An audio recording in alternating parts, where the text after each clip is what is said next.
Trouble with pets. Goodbye, little bird, said Sister Bear. Fly away and be happy. On her finger was the sparrow that the bird family had taken in because he had an injured leg. Papa Bear had made a splint for it out of a toothpick and strip of tape. Brother and sister had named it Tweety and had taken care of it for about a week. But now it was time to remove the splint and let the bird go back to nature, where it belonged. It hopped onto a twig, then took wings. Before you could say Tweety, it was out of sight. Gee, Mama, said Brother, what's there to think about?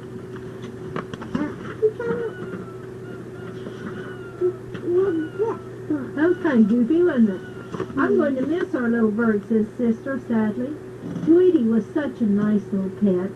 Tweety wasn't a pet, dear, said Mama Bear. Not a real pet, anyway. It was an injured bird that we helped get well, so it could go back to the forest. Why don't we get a real pet, Mama? Asked Sister.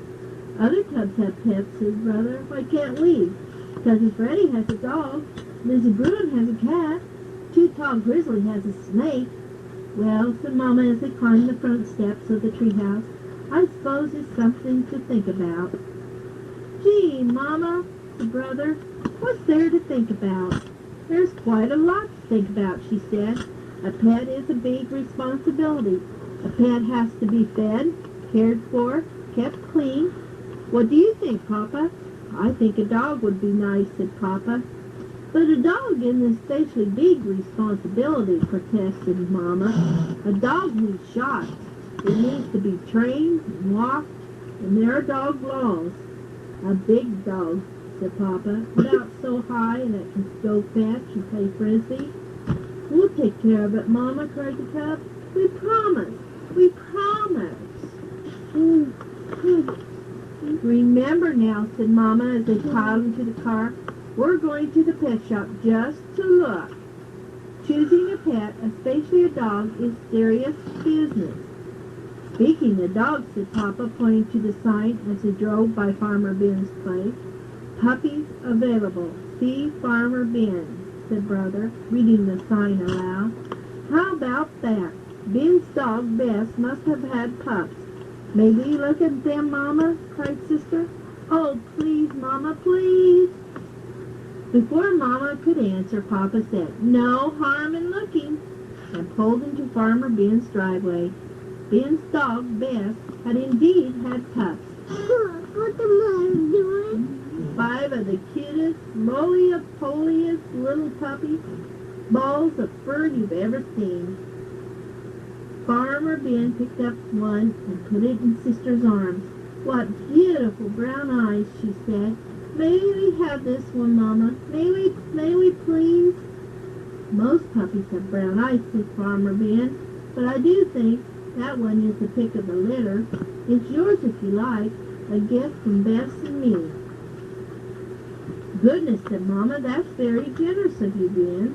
I really don't know what to say. Yes, say yes, shouted the cubs, jumping up and down. It certainly is a cute little dog thing, Yes, she said. All right then, yes. Brother and sister were overjoyed. Thank you, Farmer Ben, he shouted. Then after they had calmed down a bit, Brother said, our pup's going to need a name. How about King or Prince or maybe Duke? Farmer Ben, who was an expert in such matters, took a quick look under the pup's tail and said, the only trouble with those names, Brother Bear, is that this pup is a girl. Of course they couldn't take their new pet home with them.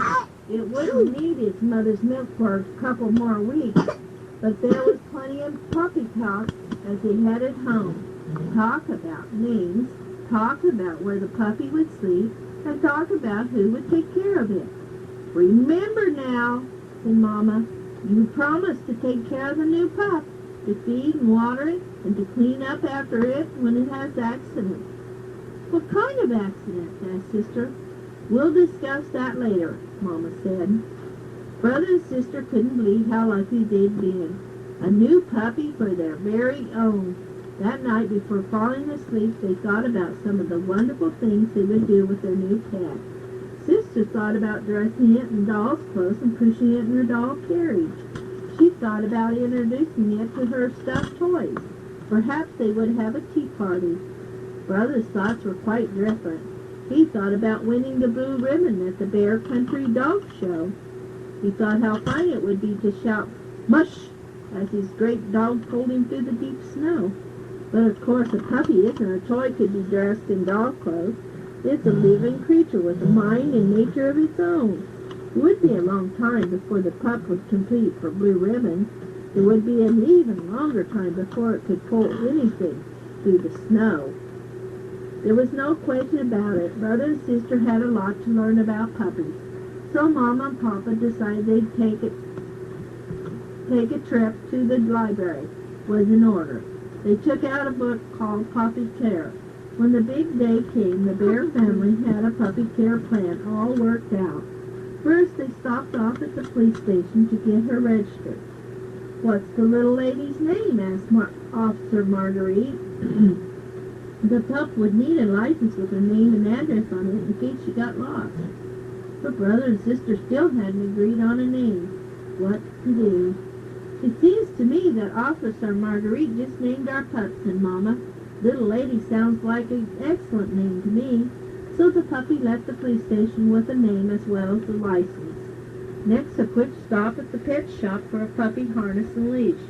Then a very important stop at the vet's for checkup and shots. Little lady didn't like the shots one bit. Brother and sister knew just how she felt. They even sort of knew how parents must feel when their cubs have to get shot. Now it was time to introduce little lady to her new home. The Bears had already gotten food for her and had made a puppy box out of a cardboard carton and an old blanket. They had placed the box in the kitchen where it was nice and warm, with the door closed, of course. Puppies tend to get into mischief, and there wasn't much harm she could do in the kitchen. Little lady sniffed all around the kitchen, then curled up in her box and went to sleep. At first the cubs argued about whose turn it was to feed, water, and walk the pups. "It's my turn!" "No, it's my turn!" But after a while they began to argue about whose turn it wasn't. "It's your turn. I cleaned up after the last accident." "No, it's your turn. I cleaned up after the last accident." Mama solved that problem by posting a puppy care schedule on the wall. Not that the puppy was all work and no fun. Little lady was, indeed, a lot of fun.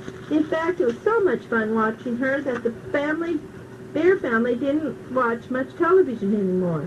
She chased her tail, she did somersaults, she fought her rubber dog Bone, and she got into the strangest position. Also, of course, she grew. She grew so much that the Bear family started calling her Lady instead of Little Lady, and like all puppies, she loved to chew. Then one day somebody forgot to close the kitchen door while the family went shopping. When they got back, they found that Lady had chewed up half the living room. The time had come for Lady to have her own house out in the yard. Papa built a fine, sturdy doghouse. Then he chicken wired the fence to keep her safely in the yard. Lady loved her house. She was even more fun in the yard than she was in the house. She chased leaves in the fall, snowflakes in the winter, cherry blossoms in the spring, and butterflies in the summertime. And as the years went by, Lady became more than a pet. She became another member of the family to love and enjoy.